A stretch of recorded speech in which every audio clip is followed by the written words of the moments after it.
No matter if points are gained or points are lost, there will be much to discuss. For analysis regarding tonight's Winnipeg Jets game, here are Dave Manouk, Ezra Ginsburg, and your host, Drew Mandel.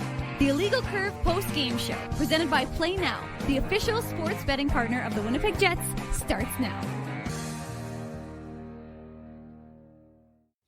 The optimist would say that the power play is back to being a good one. 2 for 3 in tonight's game. The pessimist would say the Winnipeg Jets are on a 3-game losing streak. Both statements are accurate. The question for you, our loyal audience, is: are you a pessimist? Are you an optimist? Good evening, Winnipeg. Good evening, Manitoba.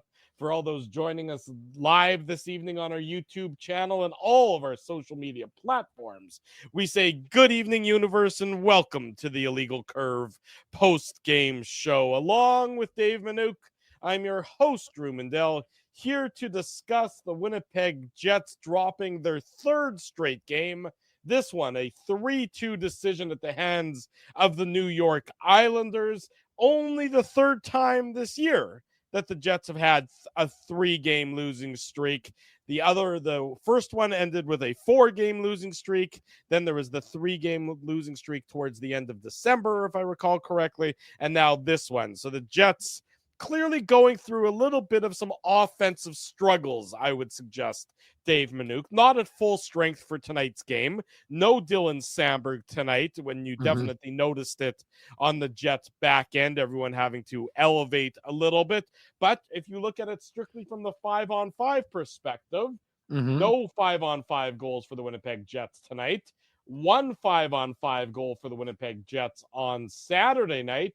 And then the game before that, the loss in Nashville, 1 5-on-5 goal. So 2 5-on-5 goals in the last 3 games is not a recipe for success. Good to see you, though, on this Tuesday evening. Yeah, I mean, good to see you too, Drew. And, I understand the folks are less than pleased, and the Jets are not playing particularly great hockey. I mean, they had some looks. Remember, the New York Islanders, and they didn't have an onerous back-to-back going from New York City to Elmont, New York. Not exactly too difficult a journey, although traffic can sometimes get pretty congested in the New York area, Drew, especially when they're doing that congestion pricing and all that stuff. Although I think they got rid of that. But regardless of the machinations, working for the New York City Tourism Bureau, and nobody told me. It's like when It's like when George Costanza got traded from the Yankees to what was it? To the chicken place, Chester Chicken. Yeah. Like that. Anyways, so no, I mean, look, but the Islanders played last night. They had Sorokin in net last night, so I wasn't sure. They went 11-7, if I recall correctly, against the Rangers. So, this is a desperate Islanders team. They don't score a lot. They don't give up a lot of goals. And yeah, I mean, it's one of those games that you're happy, if you're a Jets fan, that at least they got the power play going and they got that sort of snapped out of it, because, we talked to Davis Payne before the team left yesterday. And one of the things he really focused on was this idea that at least their power play is getting better looks. He when he kind of did a snapshot of the previous 5 games, he said, there's 2 that weren't good. 1 was average, and the last 2 they were fine with. They just weren't getting, it wasn't falling for them. They were getting, obviously you got to credit the opposition's goaltending. But yeah, I mean, it's just one of those games that the Jets, to me, what's a little bit inexplicable is that you come out on fire, you're out shooting your opponent 10-2, and then you don't get another shot for the next 15. I don't mean 15 minutes. I mean 15 shots. The Islanders had the next 15 consecutive shots after the Jets had the 10-2 lead in shots. Right, and it only kind of ended because the period ended, right? So the first period ended 17-10 in favor of the home team, and the Jets were kind of scrambling, and that's not a good place to be for the top team in the NHL. And I will say, and I'm not making excuses, but the Oilers have been in it. They were the first place team. Vegas has overtaken them now, and they had lost 5 in a row, and I think they're losing tonight again. They are. They're down 4-1 on home ice to the Anaheim Ducks halfway through that game. the only reason I knew that is because I saw some folks on Oilers Twitter saying, do they trade for John Gibson between the first and second periods? So I knew that things weren't going well at Edmonton. Our old buddy Dave Jameson said that, I think. Yeah. And also, I mean, look, the Washington Capitals, they just recently picked up a win, but they had lost 3 in a row. So look, the break came at a good time in terms of health. It seems to have killed the momentum that the Jets had. You can't deny that the Jets had momentum. Things were going in their favor. Things were falling in their favor. And even though they kept the streak alive, Drew, after the Four Nations break, as everyone who's in the chat knows, they weren't winning the games by virtue of how well they were playing. They were winning some games, but they weren't dominating the contests. And so not to the same degree that we had come to see before. And again, like I said, I'm not making excuses. I'm just telling you what I've been watching with my own eyes. Yeah, look, I agree with what you said. I thought, of the games in the losing streak, I thought this was probably the Jets' poorest performance. They started the game great, to your point, and we'll get into it when we get into the play now game recap. They started off the right way, and then they just lost all the momentum really after that, the only unsuccessful power play that they had in tonight's game. I thought at that point in time, New York sort of snapped to it. And then from then on, even though it was a close game and it's a 3-2 game, and, frankly, the Jets came very close to tying it up at various points in time in that third period, I just didn't like the flow. I didn't like how the Jets were playing. I saw a lot of what I would describe disconnected, if you will. Yeah, there wasn't a lot of connectivity. There was people fighting the puck that you're not used to seeing them fight the puck. I thought there were a lot of what I would describe as hope plays, where you fire a cross ice pass and you hope that your guy can knock it down, or that your guy can, your teammate can corral a puck that's out their shins. I just didn't see the connectivity that we usually see from the Winnipeg Jets when they're playing at their best. So this was not their best by any stretch of the imagination. I thought this was just a poor effort. Not a poor effort. I shouldn't say effort. The effort was fine. I just didn't think they had a lot tonight, especially after New York opened the scoring in this game. The Jets were in a chase mode for the entirety of the game. Credit to the Islanders. They were certainly desperate. Let's be honest, they're not going to be a playoff team, and anybody who thinks that they're all of a sudden going to go on some sort of miraculous run is probably fooling themselves. You hope Lou Lamoriello isn't one of those people, and as a result, he puts up the for sale sign on some of their assets, the Brock Nelsons, the Kyle Palmieris. We know the names that have been bandied about. Noah the New Dobson. York Islanders. Yeah, exactly. They're 3 points behind the Rangers for the final wild card spot right now, but they have 5 teams ahead of them. And even if they were to sneak in, they're one and done. They just don't have the requisite level of talent on their team to be considered a threat to anybody. But kudos to them. They got the win. They got it really largely on the back of Ilya Sorokin, who was, I think they lost 4-0 last night to the Rangers, if I'm not mistaken. So Sorokin gets the second half of the back-to-back, and he was very good for the Islanders tonight.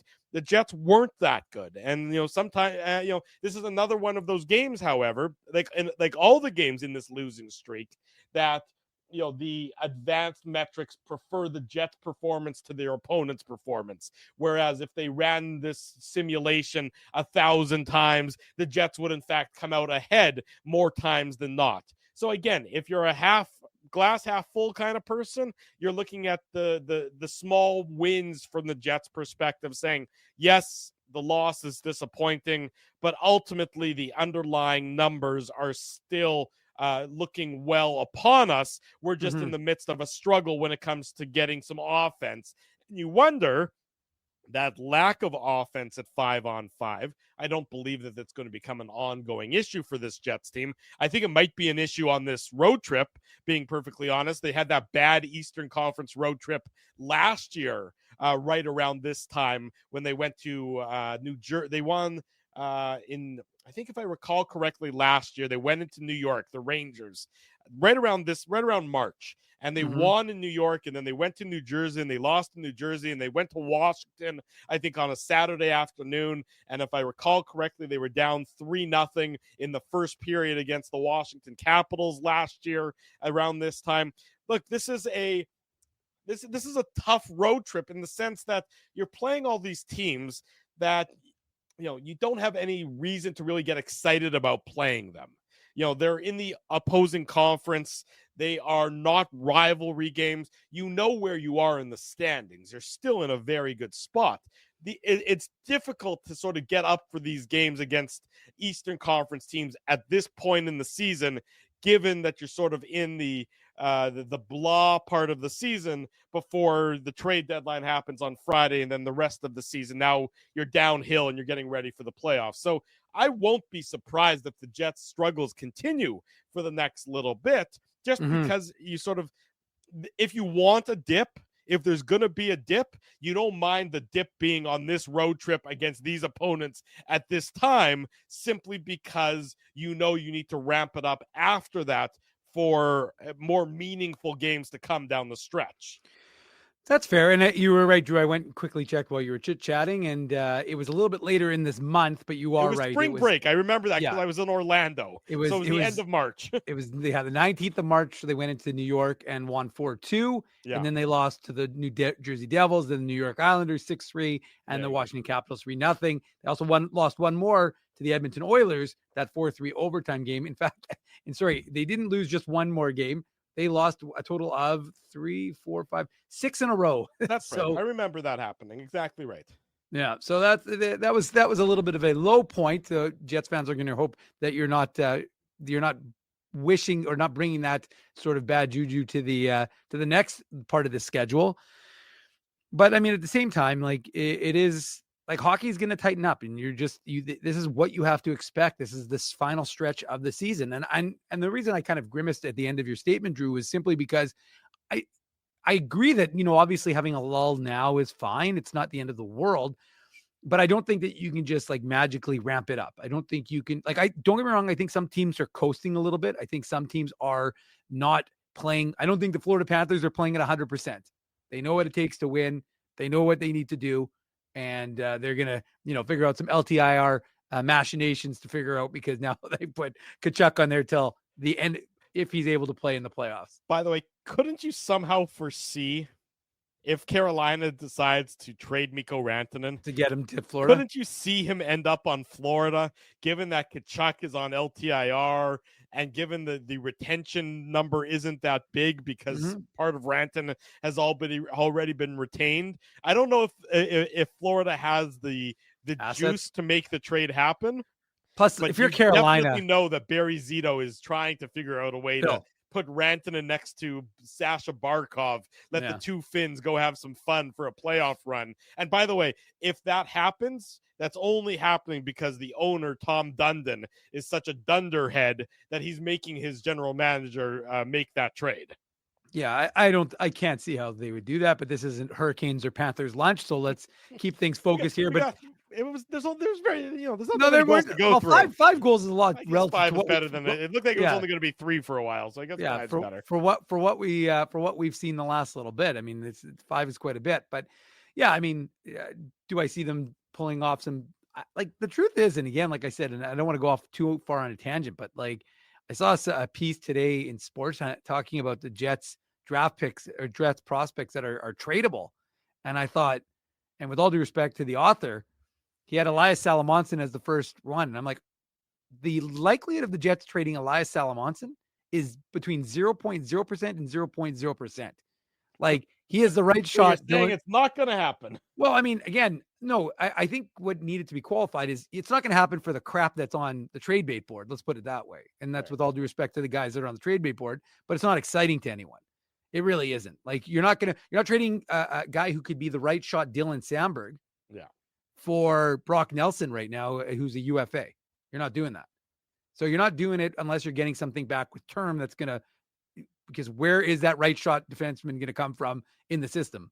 It's not, or he's not. With all due respect to Tikona Pauling wanted me to say Tyrell Bauer, but we're talking about a guy who has top 4 potential. Right. And so, I saw that, and I mean, they had Braden Yager on that list too. And I'm like, again, I don't think that's someone who the Jets are even thinking about. Anybody can write an article just going down the list of Jets recent draft picks or acquired draft picks. Well, but they might trade that. Well, no, but Drew, I wouldn't disagree. But the problem was it was referenced as as if this was your draft cap. These were the players that are possibilities for you to be dealing. And I'm like, you just mentioned two of the top prospects that are definitely not on the list, but hey, I mean, maybe it gives you clicks on the old website, but to me, it wasn't very well researched. If you actually think Elias Salamonson, and then what, right? 5 minutes from now, Elias Salamonson traded. Yeah, but, exactly. Although let me tell you, not only that, he plays with more edge than Dylan Sandberg. He's got more mean in his game than Dylan Sandberg. That's for sure. You talk about Dylan Sandberg, and so he wasn't in the Jets lineup tonight, dealing with a family matter. I'm not sure about the details of it. I'm not going to speculate either. It doesn't matter. They expect that he's going to join the team in Philadelphia ahead of Thursday night's contest in the city of brotherly love, which reminds me to remind everybody that we're going to be at Boston Pizza on Taylor Avenue, which is the Boston Pizza of brotherly love. Tuesday, that's Thursday night for the Illegal Curve watch party and live on location post-game show. So Thursday night, join us 6:00, an early puck drop for the Jets and the Philadelphia Flyers. Might a trade happen while the post-game show is going on? It's certainly plausible. It's certainly possible. So be there on Thursday night at Boston Pizza on Taylor Avenue for the Illegal Curve watch party and live on location post-game show. Again, I'm just going back to sort of my comments a little bit about how the Jets are still outplaying their opponents. This is courtesy of our buddy Connor Harabchuk. The tweet says 3 straight losses is 3 straight losses, but I'd be a lot more concerned if the scoring chances weren't approximately 60% in Winnipeg's favor every night. And that's really what again, if you're looking at process over results, and from the Jets' perspective, you can sort of take that at this point in the season. If this was October or November, process over results probably doesn't hold much weight. But given what you've done so far this year, given that you're top spot in the league, you can probably go ahead and still be okay with process over results to some degree. And that's where the Jets have still been shining pretty brightly. They have just not been able to get the puck past 3 consecutive goaltenders. UC Saros, of course, remember Fedotov on Saturday night for the Flyers, and then tonight Ilya Sorokin. Sorokin's one of the top goalies in the league. He showed it for a lot of tonight as well. No, I don't think there's any question. I mean, he is phenomenal, and when he's not scoring goals for the Islanders, Drew, he is a hell of a good goaltender. And it's unfortunate that the Islanders the Islanders don't look like they're, as you said, a very good team. They're kind of that middling team, and the East has a number of middling teams. So we'll see what ends up happening. It is going to make it more interesting as we get closer to Friday. I mean, look, lots of things happened today, right? Jake Evans signed an extension in Montreal. He was rumored to be on the trade bait board. Well, sorry, not rumored. He was rumored. He was actually on the trade bait board, but he ends up signing a 4-year extension with the Montreal Canadiens. So again, like I said, and then of course, Trent Frederick, David Gustafson's best friend, he got traded to the Edmonton Oilers today. So some things were happening, but with some of these teams, I mean, it's an interesting move by Boston that you're somewhat signaling, hey, we don't think we've got it this year. And I don't know this. I know the Bruins I believe they're playing tonight, and I don't know the status of Brad Marchand because I believe he left He's out week to week. Oh, it was week to week. Okay, yeah, I saw him get crunched into the boards. I didn't see the final thing. And those asking the question, Scott O'Neill didn't have an update on Rasmus Kupari after the game.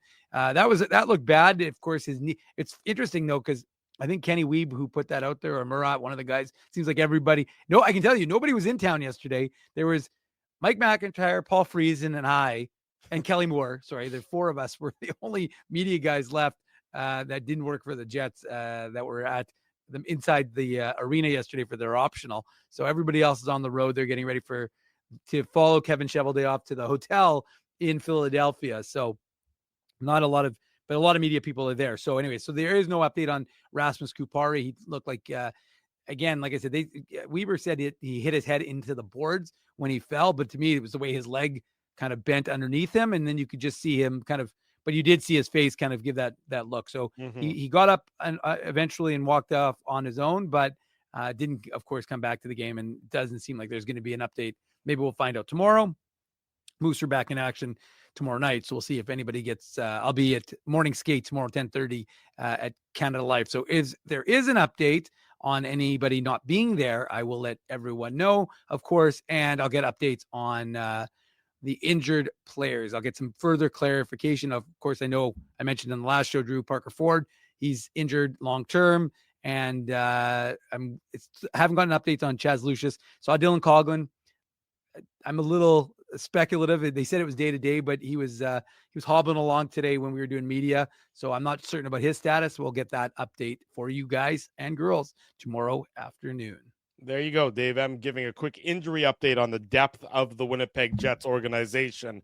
As the Jets, of course, you got 3 days to go now before the trade deadline. So if you're going to make a big splash, you got 3 days to do it, but just as likely you need to maybe improve that depth, do some make some difference around the margins to improve that depth. You saw what happens to the Jets blue line once you go down one player, especially on the left side with no Dylan Sandberg tonight.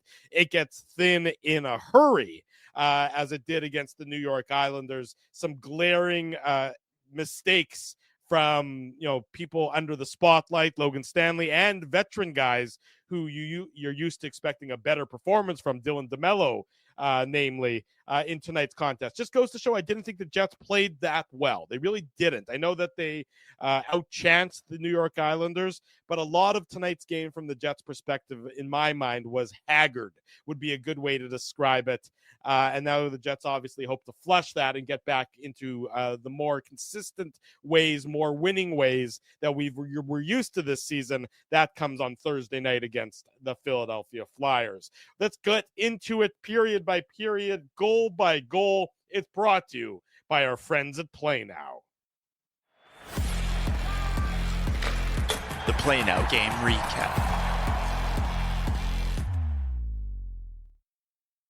The Play Now game recap, courtesy of our friends at Play Now. They're the title sponsor of all of our programming. Don't bet on illegal sites. Bet with Play Now instead. Manitoba's local, legal, and secure gambling site. 18 plus. Enjoy responsibly. Big thanks to our friends at Play Now for their continued support of the Illegal Curve broadcasts. We mentioned the Jets got off to a great start in tonight's game, really taking it to the New York Islanders early in this contest. The first, 8-9 minutes were all Winnipeg Jets. Ryan Pulock takes a holding penalty at the 8:49 mark as the Jets keep pouring it on. And the power play goes to work for the first time in tonight's contest. They get a number of good looks, but they aren't able to get anything past Ilya Sorokin. And the Islanders, I thought, Dave, really took a lot of momentum from this penalty kill, and so much so that they eventually took the lead in the first period at the 16:49 mark on their own power play. This with Nino Niederreiter in the box for tripping. Kyle Palmieri, his 20th assist to Brock Nelson, assist to Bo Horvat. The Jets are really aggressive on this penalty kill. They try and they send both Alex Iafallo and Dylan DeMello go and try and win a board battle 2-on-1. The problem is when you send two guys to win a board battle and you lose that board battle, you're scrambling, you're out of position. The Islanders with a nice passing play, Horvat to Nelson, Nelson across to Palmieri. He has a wide open net to shoot at, makes no mistake, 1-0 for the New York Islanders. To be honest with you, Drew, I don't want to harp on Rasmus Kupari, but he just kind of puts himself into a no man's land. I mean, you have to kind of recognize that you've loaded the left side of the ice, or whatever side that was. Sorry, the right of Connor Hellebuyck, the left, depending on but you've basically loaded that side, which means if you're the center, you've got to kind of adjust for that, and he doesn't. He's basically taking nobody. Which, if that's the case, it's not good when you're already down a man and you've got nobody within a stick range of yourself. So not a great place for Rasmus Kupari to find himself, at least by my measure. And, obviously Alex Iafallo tries to play it aggressively, like you said, does a couple of pirouettes and in his pursuit. But unfortunately for them, you've got Josh Morrissey at the side. He kind of puts himself into that no man's land as well. But like I said, though, he tries to get over, and then there's no recognition, and it's in the back of the. You could see it happening. I mean, even before Palmieri scored, I was like, well, that's going to be in the back of the net, because you could see the way it was set up perfectly by the Islanders. And again, this is one of the beauty, and I always laugh because I always get a little bit of a chuckle when we analyze hockey because it's such a slow game when you're watching it from the comfort of a couch or the comfort of the press box. But it's a big difference when it's happening in real time. But yeah, I mean, you are right though. I mean, look, one of the things that Dean Chenoweth, the PK coach, talks about is the power kill, right? And the momentum that you can gain from it. So I do agree with you that the Islanders took a lot from killing the Jets PP. And then and remember, this is not a team that is a very good power play team themselves. And as I said, they don't score a lot of goals, but that one was set up perfectly. And the Jets I didn't like the way they set themselves up. And as a result, they left themselves to, they left the Islanders the opportunity to make those tic-tac-toe passes and end up in the back of the net. When the Islanders power play has really been struggling all season long, but really, I think they highlighted it on the broadcast, how significant the struggles are. When you're facing a struggling, power play, I think then in those situations, more than any, it's important to have your discipline to play your system properly. The Islanders power play has no confidence. If you stay within your box or you stay within your diamond and you make them make a play, odds are they're not going to be able to make it. They haven't made it all year long. There's no reason why today they all of a sudden would be able to make it. What the Jets do is they just run themselves into trouble by trying to be that aggressive on the boards. Once you're that aggressive and then you get beat, you're talking really about a 3-on-1 to some degree, down low. And even the most struggling power play is going to end up with a good opportunity in that instance. The Jets just played this poorly. They lost their structure at a time when I would have been harping on structure against the Islanders' pretty poor power play. Say that 3 times fast. Just an error in judgment, I thought, by the Winnipeg Jets. And the Islanders, to their credit, made the Jets pay for it. And that's where the first period ended, with the score 1-0 for the Islanders. They take a 2-0 lead very early into the second period as well. Brock Nelson, he gets his 20th of the year, assist to Siplikov and Noah Dobson. And again, the gap here for the Jets defenders, Morrissey and DeMello, is just too wide. And as a result, Dobson is able to find Siplikov,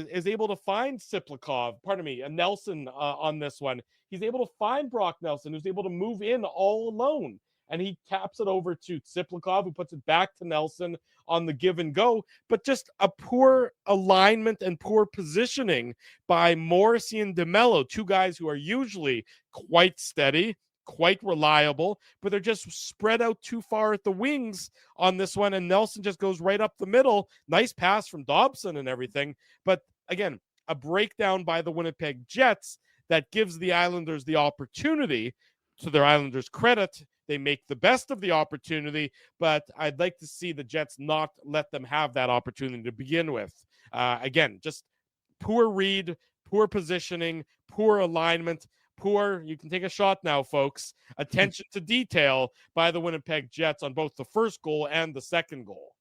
Well, and I want to make an observation to the chat. Like, when we make our analysis, we're not doing this for the sake of being negative. And I think, we're not going to tell you that when the Jets give up a goal, it's pie in the sky and it's fantastic. So, I mean, part of this show is being honest. And again, like I said, I would think all of the shows being about being honest. Maybe we're not honest with each other, pretending like we like each other, Drew, but we have to reflect what actually happened in the game, not say to you, well, this is great. Because who's going to watch a show where we just talk about the great things the Jets did? If you want, we can just talk about the power play goals, but Jets lost this game.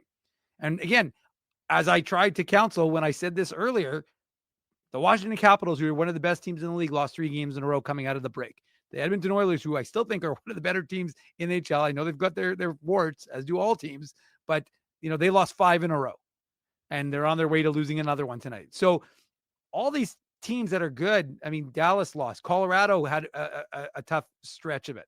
So again, it's not the end of the world, but you have to give honest analysis. You can't just say that everything they're doing is great. And to be honest with you, the guys who I blame on this one, in addition to DeMello, or Josh Morrissey and Mark Scheifele, because they're gliding back. They're really not skating hard. Scheifele's watching. I mean, Scheifele is the center, right? Last I checked, he's got to be the first man back, right? And he's not skating hard because, again, in his mind, and probably rightly so, Dylan DeMello usually makes the play. And there's a lot of reason that these guys have faith in their defensemen. But I just watched, he glides back, doesn't take the extra man. And Josh Morrissey, who I would slow. It's just, again, I'm loath, if you want to be honest, to be criticizing Josh Morrissey because he is a workhorse and he's such a great skater, but he's gliding. I mean, he really is. He's just gliding back. Mm-hmm. And I think he too thought Dylan DeMello had it, even though it's an odd man situation.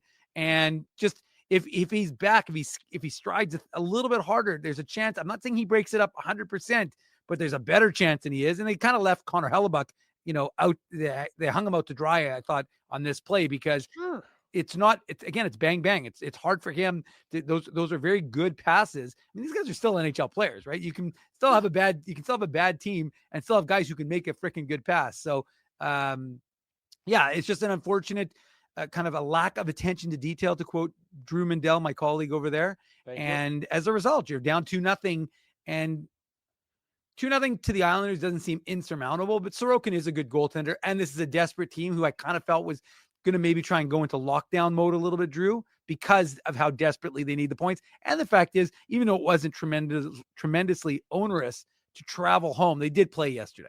Right. You want to see them. Exactly. I mean, it sort of just goes to show you that it might not be the back-to-back games that are often as so difficult, but it's the back-to-back with the travel that makes things a little more complicated, because it didn't really look like the Islanders faded energy-wise much during the latter stages of tonight's game. Granted, it's not like the Jets were at their best to begin with, but interesting that when it's really a back-to-back with negligible amounts of travel, such as Manhattan to Long Island, wonder if it's not a back-to-back with a bit of an asterisk next to it. In any event, the Jets do pull within one goal at the 8:48 mark of the second period, about 7 minutes after the Isles took a 2-0 lead. The Jets get their first of 2 power play goals on the night. Josh Morrissey, his 9th of the year, assist to Mark Scheifele and Kyle Connor. And we've seen some pretty power play goals this year. This one certainly isn't it. I was tempted to give it the Seagram shot of the game, but I'm not going to. Morrissey with the blast from the point, and it tips off of Simone Holmstrom's stick, and then it just sort of slows to a crawl and redirects on Ilya Sorokin. He's going from, I think if I recall correctly, his right to his left, and all of a sudden the puck is going in slow motion to the area he just vacated, and you can almost hear him screaming, "No!" But the Jets say, "Yes!" And it's a 2-1 game at that point in time. I should go do some voiceover work. I think I'm really good at it.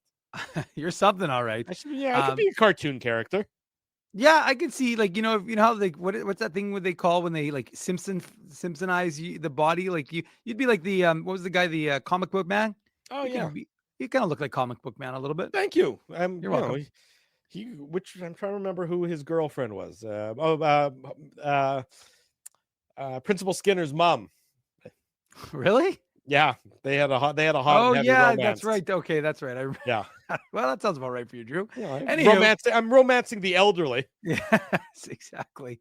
But no, I mean, it's funny. Like, sometimes you just need something ugly to go in, and sure enough, and everybody in the chat knew her name was Agnes. Thank you, chat, for being Simpsons fans. There we go. Me and Agnes Skinner, we're getting hot and heavy. Well, anyways, but I mean, I guess what I'm saying is that it doesn't have to be the prettiest goal. And this team has the capacity to score pretty power play goals, but they just they'd gone over 17. And as I said, Davis Payne went through it yesterday with us. If you didn't catch that, go to our YouTube channel. One of the only places you'll find every single interview with Jets players, Moose players, Legal Curve YouTube, which I guess you probably know about because you're probably on it right now watching this show. But if you aren't, remember, subscribe, smash the like button. That always helps. But yes, I just think, like, they needed something. They needed something to go in. They had some good looks. They had some good opportunities. And sure enough, it's an ugly kind of deflection bounce in, but regardless, it goes in. They get that reward for kind of the good movement. And suddenly now they've cut the lead to 2-1. Yeah, 2-1 at that point in time for the Winnipeg Jets. And that's where the second period ended at the same 2-1 margin. And the Islanders, though, they get an early third period goal to regain the And the Jets, 2-goal lead. Drew, I was just kidding. The Jets did outshoot them 13-7 in that. Yeah, look, the Jets were better in the second period. There's no question about it. The Jets were better for the majority of the game. They were the better for the, they were, for at least the first half of the first period. And then, for a lot of the second period, they were better. The third period, at times that they were also better. The third period was a bit of a low event third period, but the Islanders do. You mean the period that had 5 shots each team? The Jets had 5-5. 6-5. Oh, they added a late, and they added one for the Jets late in the third. But Ryan Pulak from where's he from? You and Freezer were going back and forth. Grandview, not Dauphin. Not Dauphin. Grandview, Manitoba. I only know because, of course, when I drove past, when I was out that way, heading towards the Duck Mountains, one of my favorite spots in our province. Amazing. If you haven't been, go check it out. Drew, you'd like it. The highest point in Manitoba, Baldy Mountain. So you should go check it out. But Baldy Mountain. I think I climbed Bald Mountain in Riding Mountain National Park. Yeah, that's a different spot. But this is Baldy Mountain. It's the highest point in our fair province, 962 meters. I might be wrong. Maybe it's 961, but I'm pretty close, I think.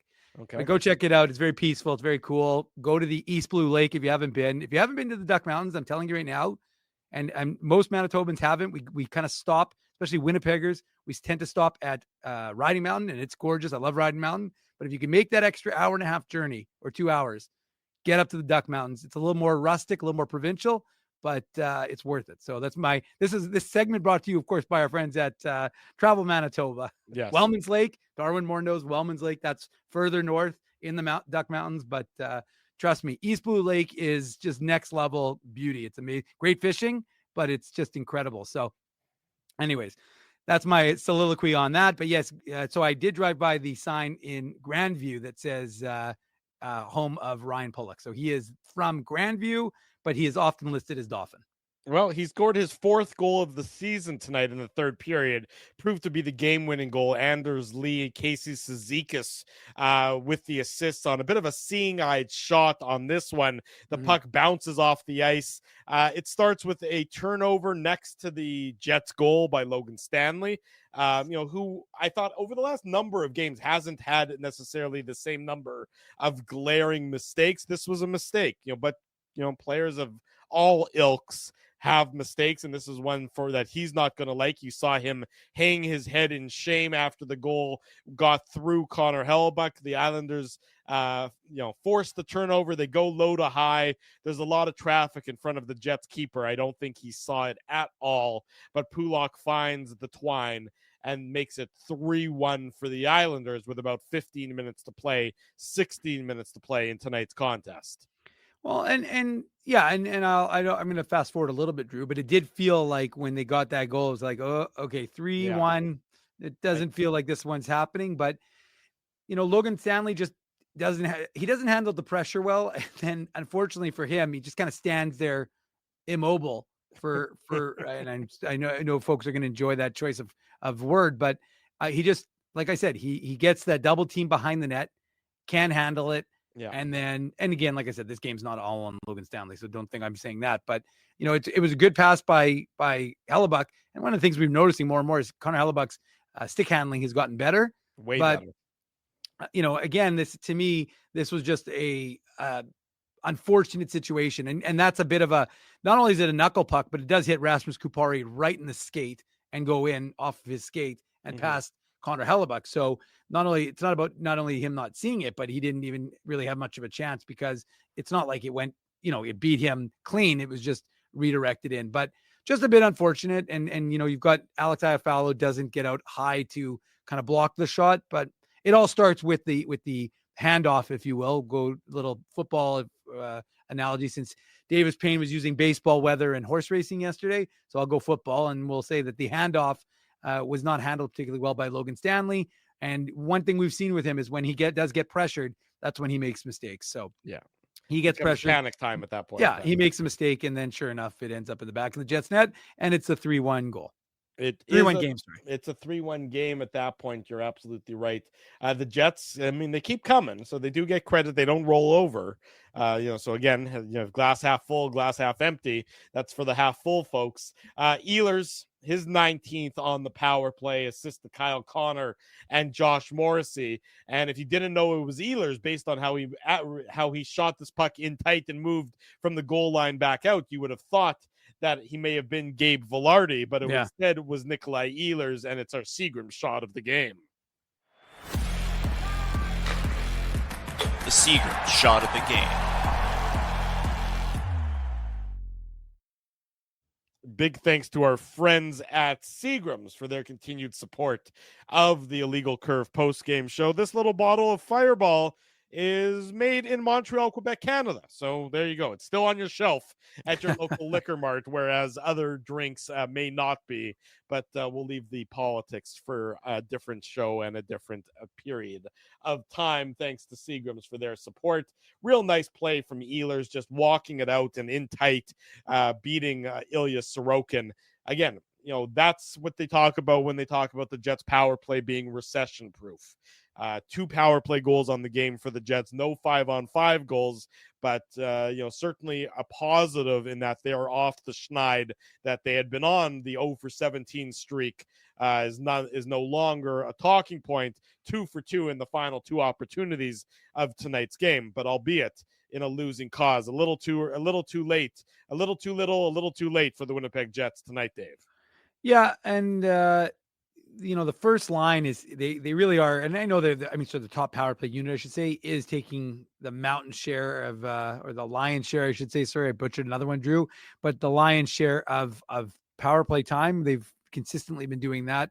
So that was another, 90% or not quite 90%, 75% of the power play was used by those guys, but they're talented and they can find the back of the net. Nikolai Ehlers, I thought, it's interesting because I think I heard Dan Robertson on the broadcast say it was the most he shot all season long. I think he had 7 shots in the game. Shots, yeah. So he was, but even I didn't love the way they kind of managed the puck at the end of the game. I thought that there were some questionable, like they're trying too cute, like get the puck through. There's 4 or 5 guys in front. Your guys, their guys, going to create some havoc. And instead they were trying to get the perfect shot through. And it was like, no, just get a shot through. And the decision at the end, there were a couple of times where Ehlers bobbled it once at the line where he took his eye off of it. And they came out of the zone. They forced him out of the zone. And then with, less than 10 seconds to go, they had the puck. They had a chance to at least get a shot away and make it close. And they didn't. So yeah, I mean, it's a beautiful goal. His 19th of the season, the 45th assist of the year for Kyle Connor and Josh Morrissey. Oh, what did he get? His third 40th, at least 40 assists season in a row. He had 62 years ago, 59 last year. He was on pace for around 52 this year. So 44. What a bop. He's on a downward trajectory. Hey, Drew, I mean, he's living life. He's got his name etched on a trophy now, the most coveted trophy that anybody would ever want, the Four Nations Cup.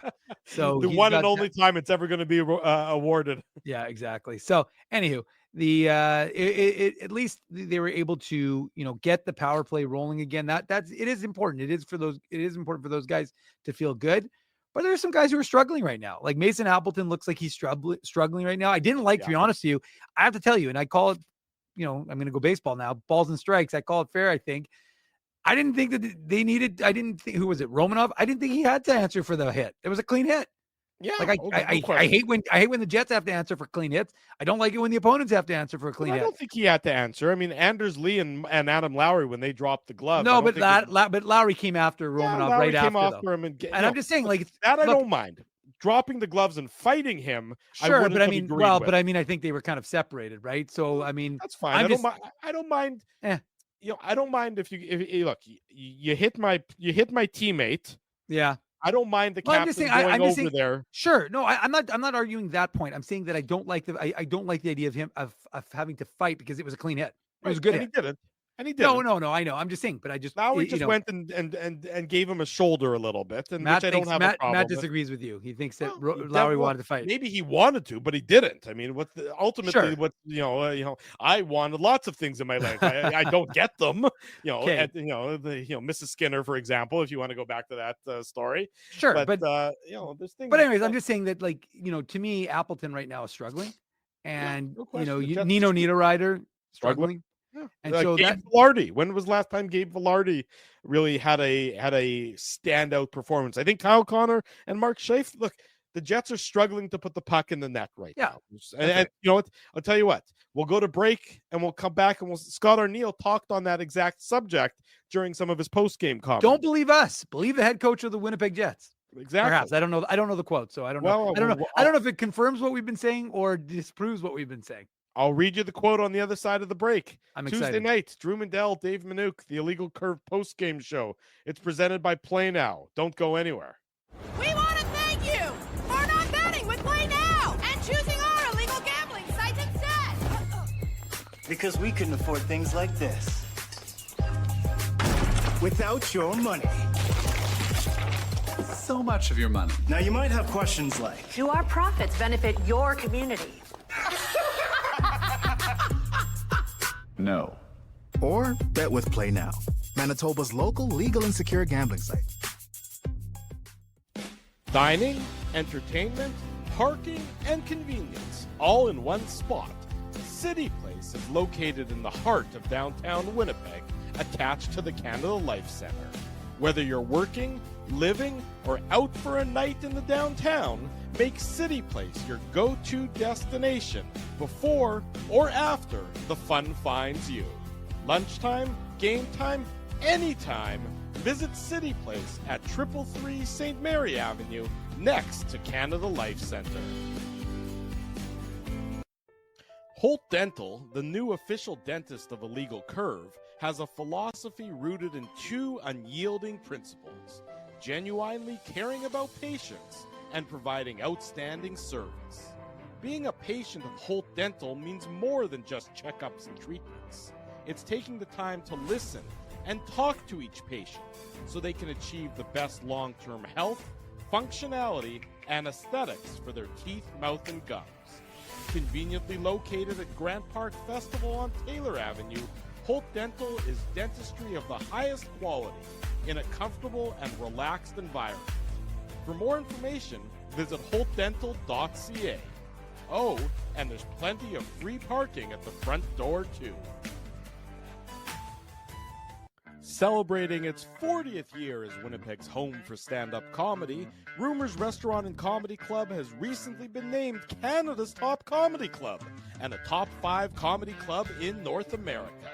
From birthday parties to date nights to fundraisers and everything in between, Rumors is your destination for the best and most affordable live entertainment Winnipeg has to offer. For more information on upcoming shows, Rumors' incredible promotions, and to purchase tickets, visit rumorscomedyclub.com.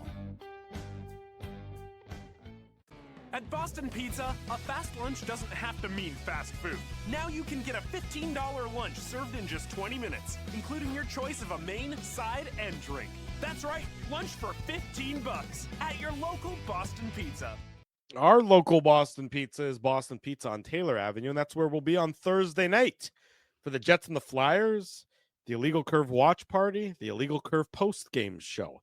It will be a gooder. So join yours truly, join Dave Minuk. Apparently Ginsburg is going to be there as well. And hopefully a cast and crew of characters that are always here in the chat, and even some who might not be chatting, who just want to make an appearance. That's where we'll be on Thursday night. We'll talk about the Jets and the Flyers, talk about the trade deadline. Lots going on. So we look forward to seeing you on Thursday night at Boston Pizza on Taylor Avenue. I mentioned a post-game quote from the Winnipeg Jets head coach, Scott Arniel. We're in the funk right now when it comes to scoring goals. I'm in the funk right now because I'm going to get groovy here in a minute or two. But the Jets head coach says that the team is in the funk right now when it comes to scoring goals. And, you know, teams go through these. You look around the league, a lot's happened in different spots. We just got to stay with it. For us, it's making sure that we're defending well. We got to win these games 1-0. We'll have to work to do that. But at the end of the day, I like the effort that the team put forth in tonight's contest. I added the in tonight's contest part. He said, I like that effort. He's talking about the game. So there's the Jets head coach talking about the team's effort. Again, a third straight game where the Jets, outchanced, outshot, out-attempted their opponent, but are having some trouble finding the twine behind the goaltenders that they're facing. Tonight, 75 shot attempts for the Winnipeg Jets, coming off the heels of Saturday night's game when they had 73 shot attempts. So the shot attempts are a lot. The goals, which is what ultimately matters, are not. That's for you to talk now. All right. Well, I mean, that I wasn't sure. You seem so like kind of cliffhangery. I was kind of like, okay, maybe we want to move on to something else. I thought you'd have some sort of insight into. No, I mean, like, here's what Adam Lowry had to say after the game, courtesy our buddy Murat Atesh, who's there on the road trip, going to be covering the trade deadline as well. Adam Lowry liked the Jets' first 10 minutes tonight. He thought it turned on Kyle Palmieri's power play goal to end the first and Brock Nelson's goal to start the second. Said he liked what the Jets created versus what they gave up, but, quote, I know I missed a couple grade A chances. So that's the Jets captain talking about how the sort of long and the short of it is the team is just struggling to find the net right now. Something they've been very good at doing for most of the season, mind you. Yeah, and I think the key is like, these guys have to work this through. I mean, this is not as true. I mean, think about how we started the show. This is a team that has 3 winning streaks of 7, 8, and 11 games this season. Like, they've got 3 losing streaks of 3, 3, and 4. Right. And even in this losing streak, right, they've got a point out of it because they have the loss, of course, to the shootout loss to Philly.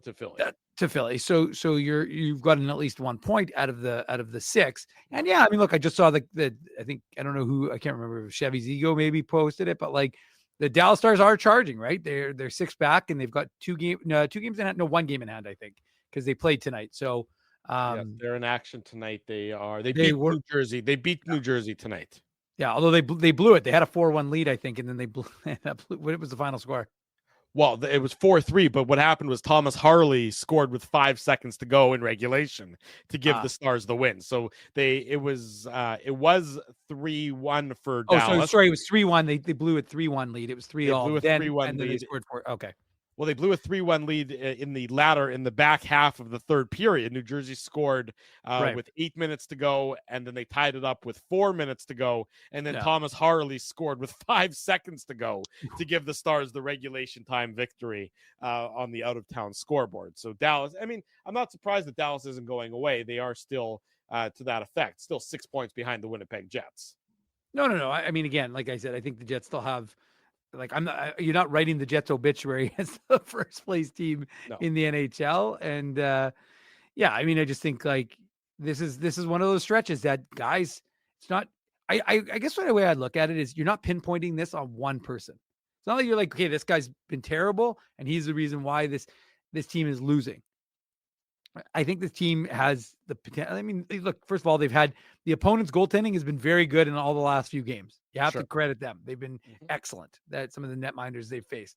But yeah, I mean, guys aren't getting to pucks that, I'm trying to think, like, was it today's game? There was one that was like just almost a tap and it hopped. Like there were a couple of opportunities where guys, could have changed the whole nature of the game. It's the way hockey is. And just, one of the things that Davis Payne talked about is not so much about the puck luck, just about the fact that they're getting those chances and he wants to see them. Look, they made mistakes tonight. Those mistakes end up in the back of their net and they've got to get better. So there's some things that they're going to need to improve on. But if Scott Arniel's happy with his group, then that's, I guess he's the coach.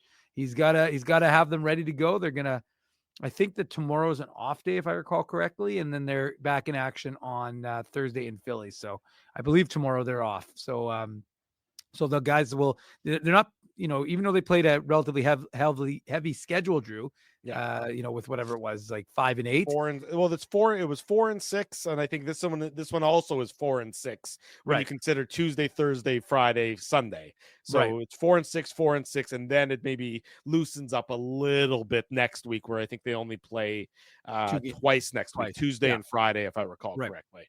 Look, I also think that there's something to be said for the players want the trade deadline to be come and gone, just so they know who's going to be lined up next to them for the rest of the season. not that the Jets are expecting a lot of subtractions from their active roster. That would be, that would be unusual for what we're anticipating for the trade deadline. But come Friday at 3:00, who you're going to go to battle with for the remainder of the season. So that's just one sort of tent pole event in the NHL calendar that you get over.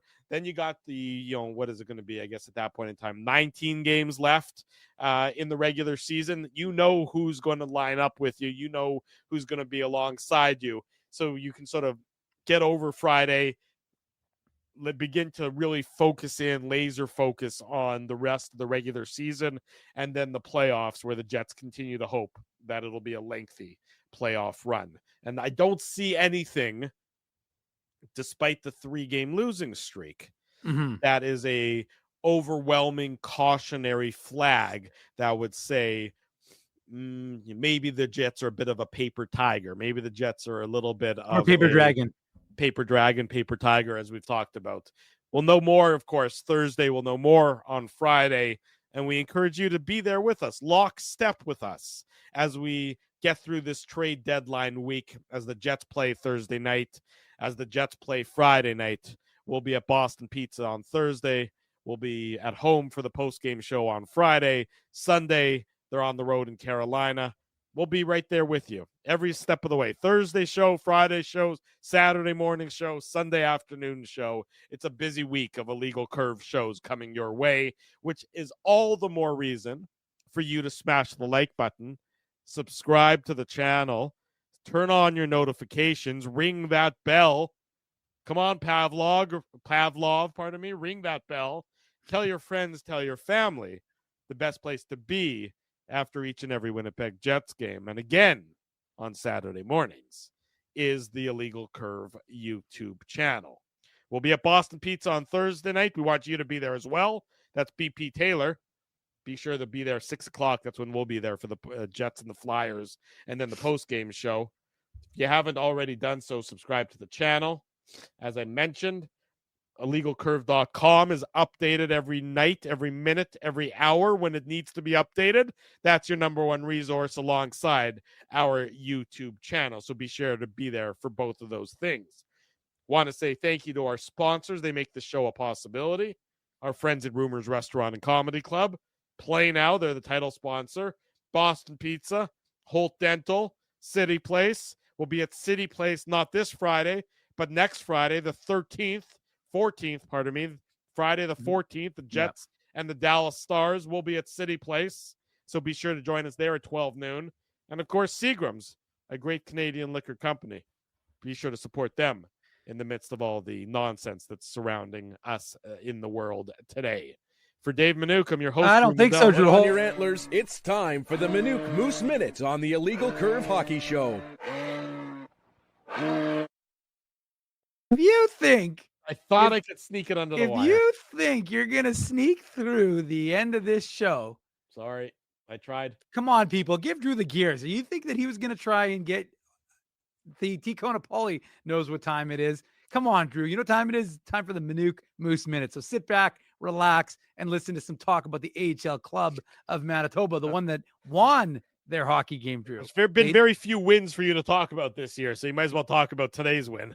I was going to say there have not been a lot of wins at all to discuss. And when you're, Jets goaltending prospect, Dominic DiVincentis, is celebrating his 21st birthday, then you got to, talk about the big effort today. The Moose were, of course, playing at 10:30 this morning in the Project 11 school day game. Obviously a great cause to help support Project 11 and the kids getting a chance to go to the game. And it was an amazing atmosphere. The Canadian national anthem was awesome.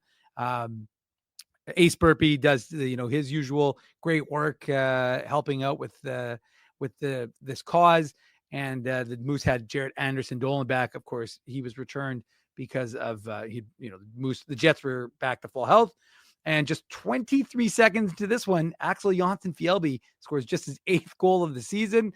But it, of course, got the Moose started. But much like the game we saw from the Jets, Drew, the Moose also kind of took a little bit of a lull because the Grand Rapids Griffins take a little nappy poo.